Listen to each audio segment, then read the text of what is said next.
Shalom, shalom everyone! Ayan, kahit late man dan, di ba? Late po ang aking upload ng aking Christmas vacation. Ito po ay on the way sa Vegan Ilocos Sur.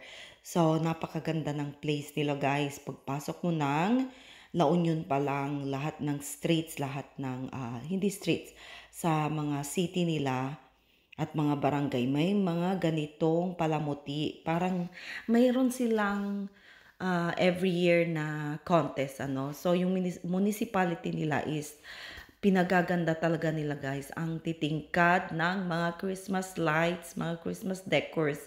Ayan yung simbahan. Hindi ko na alam kung nasaan ito.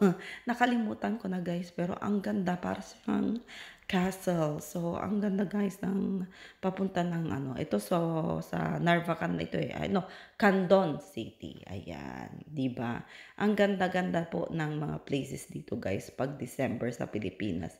Kaya hindi ka mabobore kahit na ilang oras ang biyahe mo. Pero talagang ang haba po ng biyahe namin dito. Kasi first time na mag-drive ng aking asawa papunta ng Vegan Ilocos Sur. Sad to say, nakapunta lang kami dito dahil namatay yung auntie ko. And na-amaze din kami sa napakagandang place talaga. Yan yung tree na acacia tree, pero para siyang nasa Encantasia, no? Ang ganda.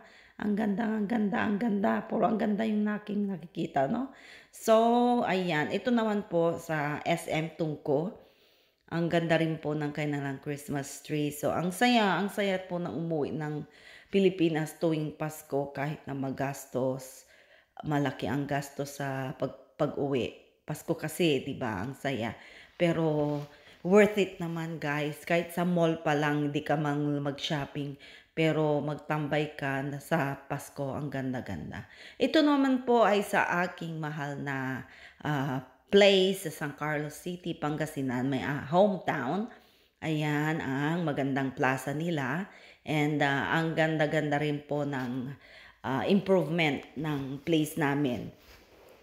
So, ang church din namin naging basilica na, no? So, ngayon sinishare ko lang kung saan ako pumunta, umikot-ikot tuwing Pasko ng kasiyahan, and kasama ang aking pamilya. Ayan, 'di ba? Kahit hindi kayo kumain, pero maganda naman ang inyong pinasyalan, busog na busog naman na, no? Charot! So, ang ganda talaga umuwi sa Pasko.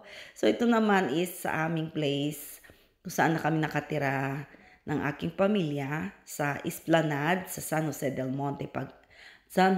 Monte, Bulacan. So, yan po, bagong amusement park ng San Jose. And dinidevelop pa rin nila. Pero kahit na ganyan, pang half lang ang nagagawa, is maganda na po siya. At may oras lang po na open ito nung ako'y pumasyal nung gabi. At ito naman sa Nai, Cavite, ayan, may Paris pa sila, Eiffel Tower. And meron sang pa-train. Ito po ay sa Nai, Cavite, sa Tourist Farm and Resort. Ayan. Kasama ko naman yung pinsan ko na galing ng Taiwan. At gusto niyang umikot sa kanilang place. Manglayo din ng bayahin namin from Bulacan to Nai, Cavite. Pero minsan lang siya umuwi ng Pilipinas. So, pinuntahan din namin at pasyalan ang place niya, ang kanyang bahay. And ito ang inyong mapapasyalan sa Cavite naman. So, ang ganda rin dito guys. Sa farm and resort, may paano pa sila, diba? Airport, ganun. And yan ang magandang mga places na napuntahan ko din sa Pilipinas. Mura, patingin-tingin, busog ang mata, at busog din ang pagmamahal ng aking mga magulang, na masaya sila. And mga pamilya ko naging masaya, nakasama ko sila sa aking vacation. So, worth it talaga ang bakasyon. So, God bless everyone! Thank you so much. Bye!